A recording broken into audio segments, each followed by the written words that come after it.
తెలుగులో మీరు మంచి హిట్ సినిమాలు ఇచ్చారు. ఏంటి మౌన పోరాటం, సూర్యగాడు, మామగారు, చాలా పుట్టింటి పట్టు చీర, మంచి మంచి పెద్ద పెద్ద హిట్స్ ఇచ్చారు. కాకపోతే మీరు అప్పుడున్న సూపర్ స్టార్స్ చిరంజీవి గారు, బాలకృష్ణ గారు, నాగార్జున, వెంకటేష్ గారు వీళ్ళందరితో ఎవరితో వాళ్ళు కావచ్చు ఇంకా అప్పుడున్న స్టార్స్ మోహన్ బాబు గారు ఎవరితో చేయలేకపోయారు, ఎందుకు? రీజన్ ఏంటి? రీజన్ అంటే నాకు ఈ మౌన పోరాటం సినిమా అవగానే జడ్జ్మెంట్ స్టార్ట్ అవుతుంది. జడ్జ్మెంట్ అంటే వాళ్ళదే, ఉషా కిరణ్ మూవీస్ వాళ్ళదే, మనమే చేస్తున్నామన్నారు. ఇంకొక మూవీకి అనుకున్నారు, బట్ లాస్ట్ మినిట్లో అది క్యాన్సిల్ అయ్యి ఇది ఆ గ్యాప్లో నాకు మూవీస్ వచ్చాయి. అంటే ఇక్కడ కమిట్ అయిపోయాను నేను. మౌన పోరాటం తర్వాత జడ్జ్మెంట్ ఇలా కమిట్ అవుతున్న టైంలో ఐఎమ్ గెటింగ్ మూవీస్. నాకు కరెక్ట్గా చెప్పాలంటే ఒకసారి కైకాల సత్యనారాయణ గారు చెప్పారు, మేము కొదమ సింహం చిరంజీవి గారి కాంబినేషన్లో మేము ట్రై చేసాము. అప్పుడు నేను నెక్స్ట్ మూవీ ఇన్స్పెక్టర్ రుద్ర చేశాను, కృష్ణ గారితో చేశాను. కృష్ణ గారితో చేసినప్పుడు ఆయన అన్నారు, మీకోసం చాలా ట్రై చేసాము, మీ డేట్స్ కుదరలేదు, ప్లస్ మీ కాంటాక్ట్ దొరకలేదు నాకు, మీరు ఎక్కడో అరకులో షూటింగ్లో, వైజాగ్లో షూటింగ్, అప్పుడు మొబైల్స్ లేవు, ఏమీ లేదు కదా, అప్పుడు ఇంకా పిఆర్ఓ లేదు, అంతా తర్వాత పెట్టుకున్నాను. కానీ అప్పటికే ఇలాంటి క్యారెక్టర్స్ ఎక్కువ నేను చేయడం స్టార్ట్ చేశాను. సో అలా మిస్ అయ్యాను. తర్వాత తెలిసింది ఎన్టీ రామారావు గారు కూడా బాలకృష్ణ గారి మూవీకి ఏదో కోసం అడిగారంట ఉషా కిరణ్ మూవీస్లో. బట్ నేను ఈ మూవీస్ అన్ని చేస్తున్న దానివల్ల నా డేట్స్ క్లాష్ అయింది, కుదరలేదు. అది నా బ్యాడ్ లక్ అనుకోవాలంతే.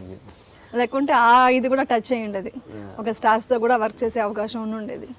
కమర్షియల్ సినిమాలు ఎక్కువ చేయలేదు, రియలిస్టిక్ మూవీస్. మౌన పోరాటం అది ఆ ఇమేజ్ అలా వచ్చిందండి. బికాస్ ఆఫ్ మౌన పోరాటం, జడ్జ్మెంట్ మూవీస్ వల్ల ఆ ఇమేజ్ డీగ్లామరైజ్డ్ పర్ఫార్మెన్స్కి ఓకే, ఇవి డాన్స్కి అంత సూట్ అవ్వదు, ఆ ఉద్దేశం. అంటే అలా ఇమేజ్ వస్తే ఇంక అదే ఉంటుందండి. నేను అనుకోవడం కారణం ఇదే ఉండొచ్చు అనుకుంటున్నా. ఇప్పుడు చూడండి, ఇప్పుడు అలాంటి చేసి పర్ఫామ్ చేయడానికి ఇప్పుడు హీరోయిన్స్కి లేదు అలాంటి క్యారెక్టర్స్. నేను చేసేసాను, అలా చూస్తే లక్కీ అనుకోవాలి.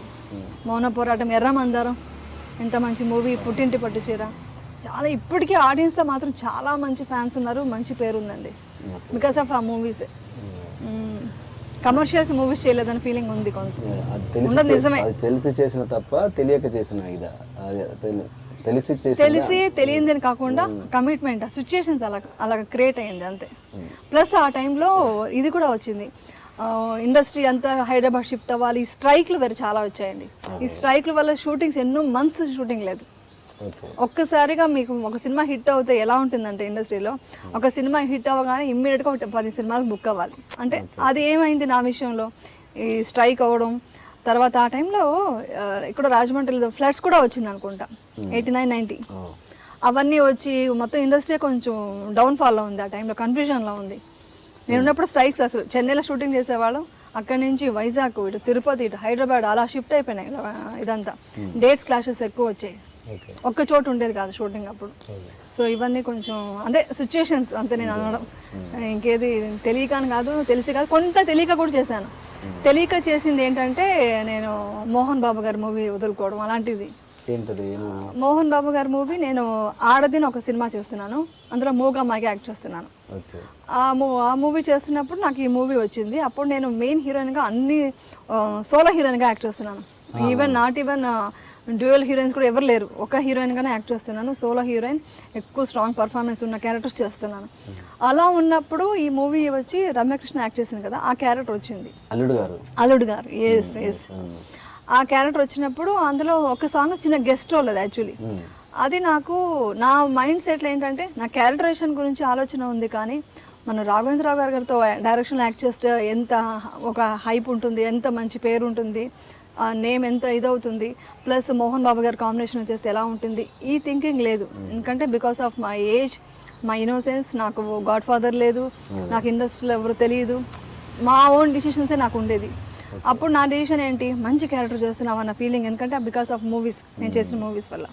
అందుకని నేను ఇలాంటి మూవీ చేస్తున్నాను, అదేదో గెస్ట్ రోల్ అంటున్నారు, వై షుడ్ ఐ డూ, నేను చేయకూడదని ఫిక్స్ అయ్యి, పాపం ఆయన మోహన్ బాబు గారి ఆఫీస్ ఉన్న రోడ్లోనే మా హౌస్ ఉండేది.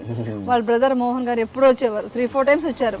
మేము చెప్తున్నా, నా మాట వినమ్మా, చెయ్యి మూవీ, అందరికీ మీరే చేయాలనుకుంటున్నారు. వాళ్ళు పట్టుబట్టారు, ఈ అమ్మాయి అయితేనే ఈ క్యారెక్టర్ కాదు, ఎందుకంటే చాలా మంచి క్యారెక్టర్, అది చిన్న గెస్ట్ రోల్ అయినా మంచి సెంటిమెంట్ ఉన్న క్యారెక్టర్, ఆ ఇమేజ్ ఉంది కాబట్టి ఈవిడ చేయాలని అనుకున్నారు. బట్ కుదరలేదు, చేయలేదు. బట్ అప్పటి నుంచి మంచి హై దీని నుంచి వచ్చారు. ఆవిడ సెకండ్ ఇన్నింగ్స్, నేను దానికి బాధపడలేదు, కానీ ఆ డైరెక్షన్ లో చేయలేదన్న బాధ ఉంది. అసలు నేనంటే మీకు ఇష్టం ఉందో లేదో చెప్పండి. ఇంత సూటిగా ఎందుకు అడుగుతున్నానో అడగండి. పువ్వులతో తప్ప మాటలతో సమాధానం చెప్పరా?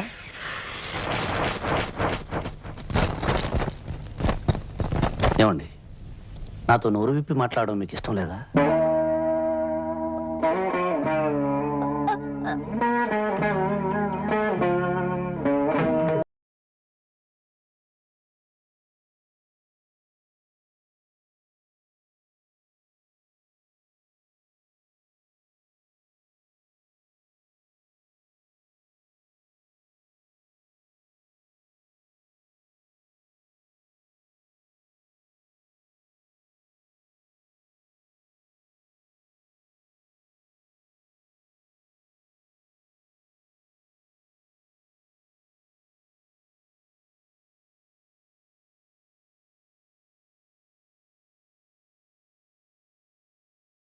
ప్లస్ మోహన్ బాబు గారు ఒకసారి ఏదో షూటింగ్ లో కలిసినప్పుడు అంతేలే మాతో అంతా యాక్ట్ చేయరు మీరు, మేము ఎప్పుడు డౌన్ లో ఉన్నామని, ఎందుకంటే అలా అనుకున్నారైనా. బట్ అలాంటి ఉద్దేశం ఎప్పుడు లేదు నాకు, అలాంటిది లేదు. కానీ తెలియనితనం కొంతవరకు, తెలియనితనం, కొన్ని సిచ్యుయేషన్స్ అన్ని. నాగేంద్రరావు గారు ఎప్పుడైనా ఎదురుపడ్డారా ఈ విషయంలో? నేను టెలిఫిలిం చేశాను. ఏది సినిమా తర్వాత? అల్లుడు గారి తర్వాత? అల్లుడు గారి తర్వాత ఆఫ్టర్ సో లాంగ్ టైం నేను ఆ వర్క్ ఇది టెలిఫిలిం, కన్నడ టెలిఫిలిం చేశాను. ప్లస్ విధి సీరియల్ చూసినప్పుడు ఆయన అప్పుడే టెలిఫిలిం అడిగినప్పుడు చెప్పారు, బా ఎక్సలెంట్ అమ్మా, చాలా బాగా చేస్తున్నావు అన్నారు. అంత పెద్ద డైరెక్టర్ అండి ఆయన, ఎంత డౌన్ టు అర్త్ ఉంటారంటే అప్రిషియేట్ చేస్తారనమాట, బాగుంది బాగాలేదు అని చెప్తారనమాట. తర్వాత టెలిఫిలిం చేస్తున్నప్పుడే మంజునాథలో చిరంజీవి గారితో గంగాగా యాక్ట్ చేశాను. ఒక సాంగ్ బిట్ ఉంటుంది, జస్ట్ సాంగ్ బిట్. అసలు అదన్నా చేసిన తృప్తి నాకు ఉంది చిరంజీవి గారితో, అదొక హ్యాపీనెస్ ఉందండి. అప్పుడు ఏంటి ఆ ఫీలింగ్ ఏంటి చిరంజీవి గారి కాంబినేషన్? ఫీలింగ్ ఏంటి, నాకు షూటింగ్ వెళ్తే నేను గిచ్చుకోవాలి. అడిగాను చిరంజీవి గారితో, సార్ నాకు ఇదేదో డ్రీమ్ లా ఉంది, ఇది నిజమేనా అన్నాను. ఆయన జస్ట్ నవ్వారు. ఆయన చాలా డౌన్ టు అర్త్ ఉంటారండి చిరంజీవి గారు కూడా. ఎక్కడ కనిపించినా అమ్మా ఏమన్నా బాగున్నావా ఆప్యాయతగా మాట్లాడతారు. ఆయననే కాదు, నాకు ఇండస్ట్రీలో అప్పుడున్న వాళ్ళు ఇప్పటికీ నేను కనిపించినా కూడా అదే రెస్పెక్ట్, అదే ఒక ఆప్యాయత, వాళ్ళ ఇంట్లో మనిషిలాగా మాట్లాడతారు. ఆ మాట చెప్పాను ఆయనతో, చిరంజీవి గారితో. చాలా థ్రిల్లింగ్ ఉందండి, అప్పుడంతా నేను మిస్ అయ్యాను. ఇప్పుడు మీతో అదే సాంగ్ చేస్తున్నాను, సాంగ్ బిట్ ఎక్సైట్మెంట్. అసలు బృందా మాస్టర్ ముందే నేర్చేసుకొని నీట్గా అని పక్కన 1 more లైక్ ఉండకూడదని ఫస్ట్ టైక్ ఓకే చేశాను. ఇమ్మీడియట్గా రాఘవేంద్ర గారు కూడా దగ్గరికి వచ్చేసి, అప్పుడు నాకు మ్యారేజ్ అయ్యే పాప కూడా ఉంది, ఉంటే అన్నారు, అసలు ఎవరు నమ్మరు నీకు, ఇంత గ్రేస్ఫుల్గా యాక్ట్ చేస్తున్నావు, నువ్వు మంచి మంచి సినిమాలు మిస్ అయ్యావు, అసలు చాలా నువ్వు ఇండస్ట్రీలో కరెక్ట్గా నువ్వు రూట్లో వెళ్ళలేదు, కొన్ని మూవీస్ మిస్ అయ్యావు నువ్వు అని అన్నారు, ఒక మాట అన్నారు.